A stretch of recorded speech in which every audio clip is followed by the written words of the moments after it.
So it's a few months late, but I really want to do a review on I'm Glad My Mum Died by Jenette McCurdy.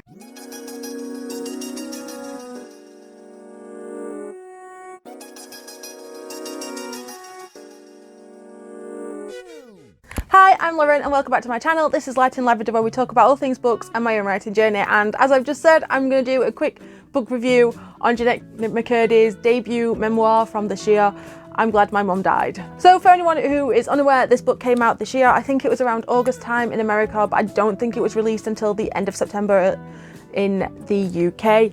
This is a debut memoir? I don't know if you can have a debut memoir, but it is a debut book by Jenette McCurdy. Jenette was a Nickelodeon child star, most famous for portraying Sam Puckett, I think it was, on Sam and Cat and iCarly. This book details how she became a child actress and how it was more of her mum's dream rather than her own.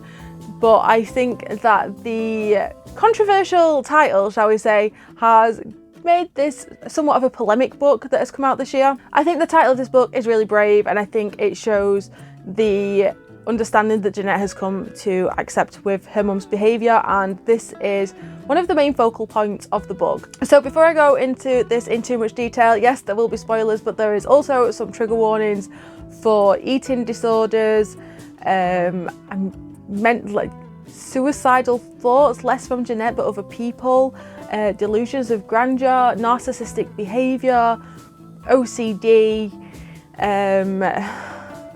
hoarding. I don't know if that's a trigger, but I'm gonna put it out there anyway. So there are quite a few areas of concern within this book, so if you feel like anything like that might be upsetting to you, I would recommend either clicking off this video or not reading this book, because it does deal with this information in quite a blunt way. So right from the start of this book, I was hooked.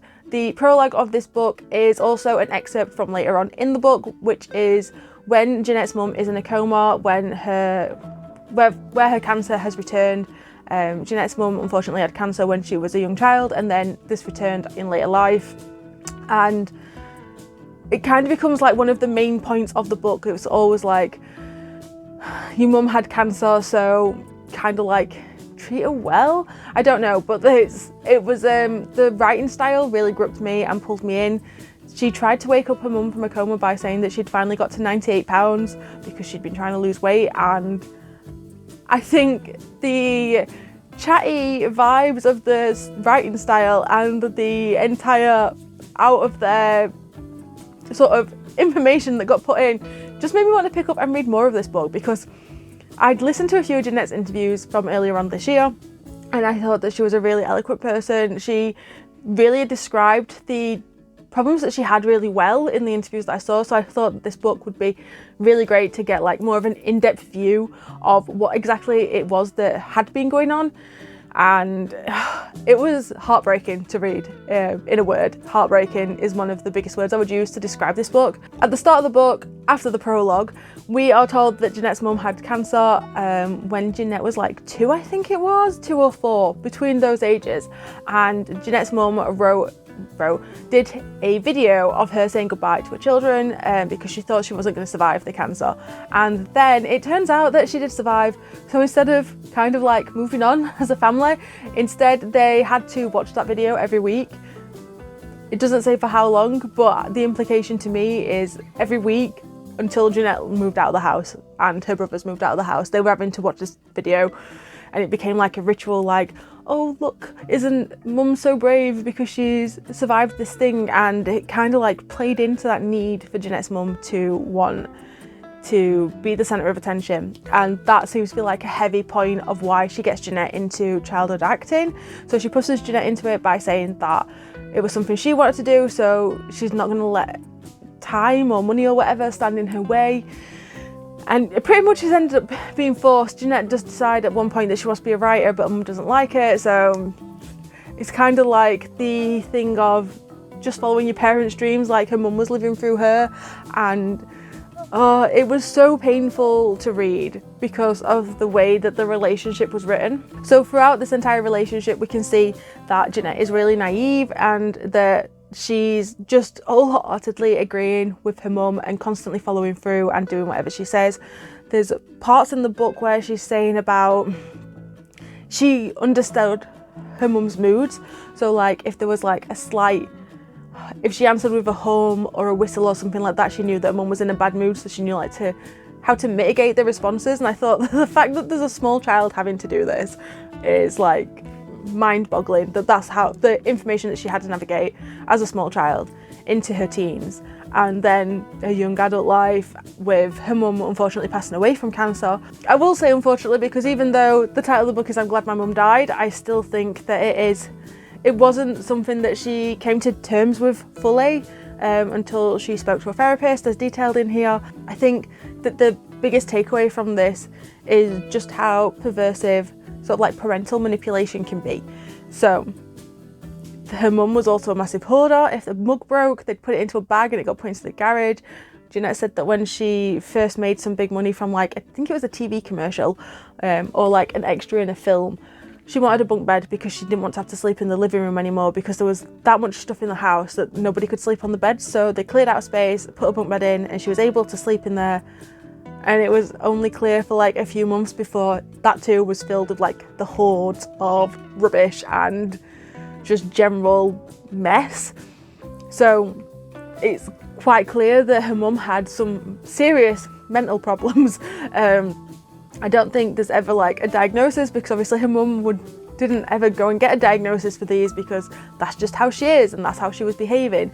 But it's very clear from the way that the world, that her being is described, there was like some really extreme hoarding, and also the sort of narcissism of wanting to be the centre of attention. I'm sure there's a point where she says something like, oh, but you always loved this colour, and it's like, oh yeah, sorry, I've changed my mind, I've gone back to it. Something about ice cream. So like if she changed her mind on a flavour of ice cream, my mum would be like, oh no, you can't do that. And she'd be like, oh yeah, no, actually I do want the chocolate one. I've just been silly. And it was just, I don't know, it's so strange to read, is all I'm saying. Another big focal point of this book, in part linked to her mum, is Jenette grew up in a Mormon household. They went to the Church of Latter-day Saints in California. I think there's one there, they were saying. I want to say when they were 8, there's like, within the Christian religion, I think it's like the communion style thing. I don't really know. I am not religious. I have never been christened or gone to church, so if I get any of this wrong, apologies, because I'm just trying to remember from what I read in this book. But they had to like confirm that they wanted to be a part of the church, and they get like their ranking in the church, and God is supposed to speak to them, and she was really upset because God didn't speak to her, and she thought there was something wrong. And then all of a sudden she started hearing a voice, and it was telling her things like, you've got to tap on the door 5 times before you leave, and that's how you'll book the job for the acting work that you're doing.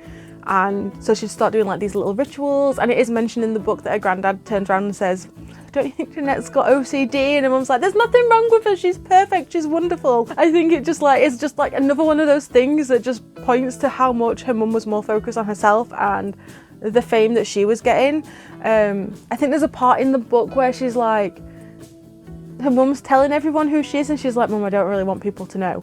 And it's the centre of attention that Mum wants is the big driving force behind this entire thing, which is also another reason why Jenette ends up with an eating disorder. So the eating disorder is brought around because she realises that if she's not able to book all the child jobs that she's getting because she's suddenly hit puberty, and that causes some like massive body dysphoria for her, and Mum tells her how to count calories and to restrict her calories so that she doesn't hit puberty and go through puberty properly, is the basic gist of it. So she ends up becoming massively anorexic, which is why the prologue is the mention of the 98 pounds. Unfortunately, her anorexia doesn't stop at just anorexia. Jenette did end up with a record deal and went on tour on her own because her mum's cancer came back, so she had to go and do some visits and some tour dates on her own without mum there. So she started eating burgers and chips, but then she felt awful for it, so she started purging. So she was going through cycles of binge eating and then bulimia and purging, and it shows that she had such a warped view and relationship with food that she didn't see it as something that you need to eat. It was more of she had to gorge herself on it, and if she didn't, then she felt like anxious and all the other side effects from that. But then the purging and the bulimia was also causing issues, and she said she only finally went to therapy when she purged on a plane and one of her teeth fell out from the amount of acid from the vomit that she'd been throwing up throughout the past however many years. And I think that this book in general is a really sad indictment on the system of child actors in Hollywood. I think it shows, I don't want to say crazy, but it just shows like the obsessive level that some of these parents go to, because like kids don't really have that sort of drive. Kids just want to be kids. And you can see that throughout this book, that Jenette is just more focused on, she wants to do her own things. And one of her biggest takeaways from this is that she didn't get to grow up and be a person, because her teen years were filled as growing up on a TV show. She said that she had her first kiss on a TV show, and it was the first time she'd ever kissed anyone. And she felt like she was missing out on just being a normal person.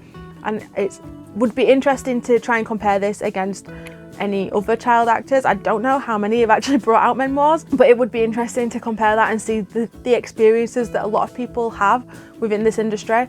I think that Jenette was really brave, to be fair, to bring out this book, because it's kind of like she has just like torched all connection to the TV world, which I think is what she wanted, to be fair. At the end of the book, she's like, yeah, I'm gonna take a break from acting indefinitely. But she has had, I think she was in a Netflix documentary drama thing, it said, and the reviews from that were pretty much the entire show was rubbish, but Jenette was really good. So I think Jenette, even though she hated acting, was a really good actress, because she's the sort of person who, when she's doing something, she's going to put her all in it, and she's going to put her own, all her effort in. She's not going to give like a half-assed sort of job. She's going to do what she has to do to make it work, but it's not what she wanted to do. And without a mum in her life, she was able to stop that sort of behaviour and like lessen up. I think one of the important things that she mentioned in this book was when she first went to therapy. She had a therapist who was trying to help her. It also seemed like the therapist was trying to get in on the VIP parties. I don't know if that's because Jenette is jaded from this therapist, so that's like the tone and the view that she's got of these encounters. But this therapist did also try and get her to confront her behaviour with her mum and her relationship with her mum. But Jenette was like, there's nothing wrong with my mum, she's amazing, how dare you try and say anything bad about her? And I think that is like the first turning point in Jenette's own life. Obviously from the entire memoir, you can see these hints throughout her childhood and like teens and early adulthood before her mum passed away. But I don't think it's until someone else says to her, Jenette, we need to talk about your mum. And she's like, how dare you try and talk about it? And then that one little seed of questioning kind of like sits, and it's not until she finds out that her dad isn't actually her dad and her mum had an affair that the entire facade of her mum was this wonderful, amazing, magical person starts to crumble down, because it's like, if her mum was so amazing, why would she have this affair? Why would she never tell Jenette who her real dad was? She was trying to struggle with the changing identities that she had within herself.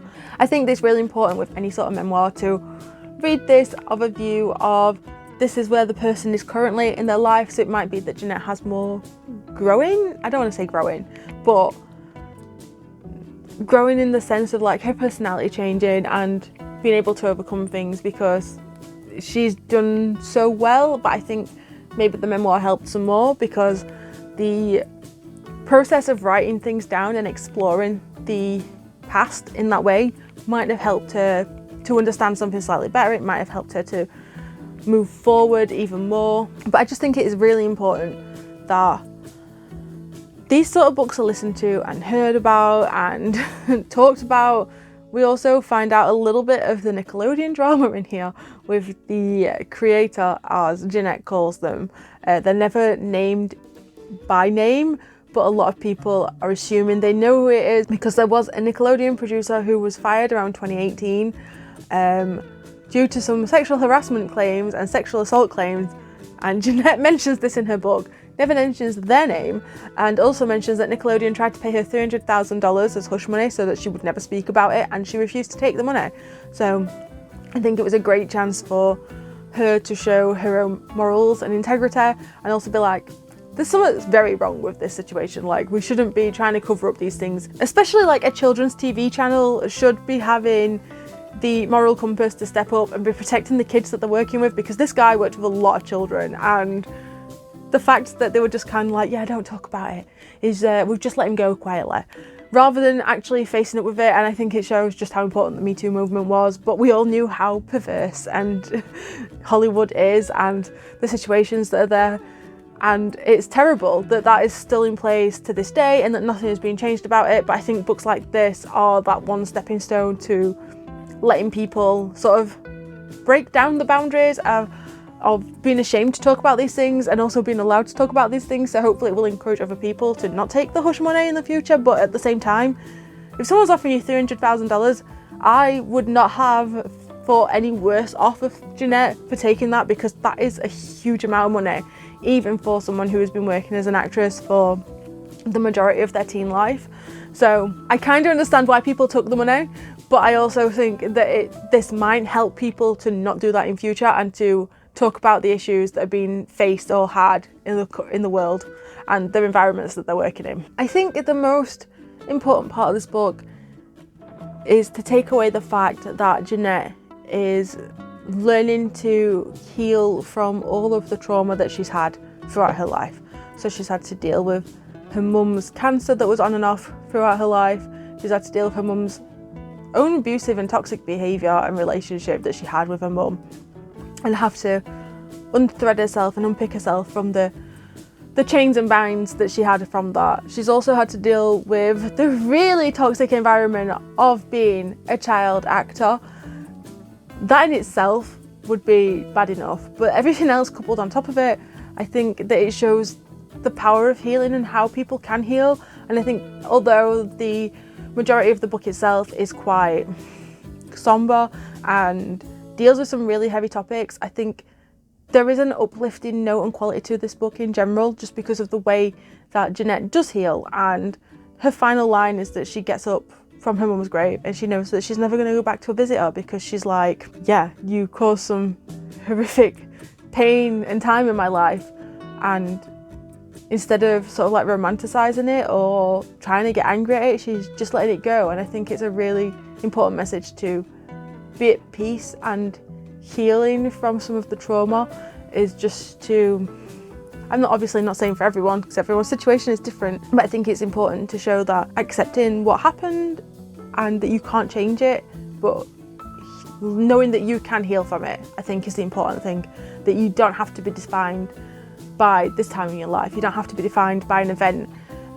You're able to work past it. It's taken a lot of work, and I'm not saying it's easy, but I feel like that's the uplifting message overall of this book, that Jenette has been able to move on with her life in the way that she wants to, and she hasn't let her mum's legacy pigeonhole her into a position that she didn't want to be in. And I think that's really powerful. So that was my somewhat quick book review of I'm Glad My Mum's Dead by Jenette McCurdy. I really enjoyed the book. It's potentially one of my favourite books of the year. It's one of the best non-fiction books I've read all year, but I don't read many memoirs, so maybe that's why. But it was just so interesting to get that sort of, I say, behind the scenes detail, but it's more to have more of that understanding of the entertainment industry for one, and also the sort of life some people live. I always find it intriguing to see how people are able to deal with the events that life throws at them. Let me know if you have read this book and if you have, what you thought to it, because honestly I am telling everyone to read this because I personally think it's so wonderful, and I feel like there's so much that people can learn from this. It is hard hitting, and like I said, there are a few triggers that I mentioned at the start, so if you felt like you could watch the video but you can't read the book, then that is perfectly fine. But I do think that if you are able to, it is really worthwhile getting around to reading this one. If you like this video, don't forget to give it a like, and if you want to see more of my videos, don't forget to hit subscribe. There's a new one out every single week. I hope you're well and you're all staying safe, and until next time, bye!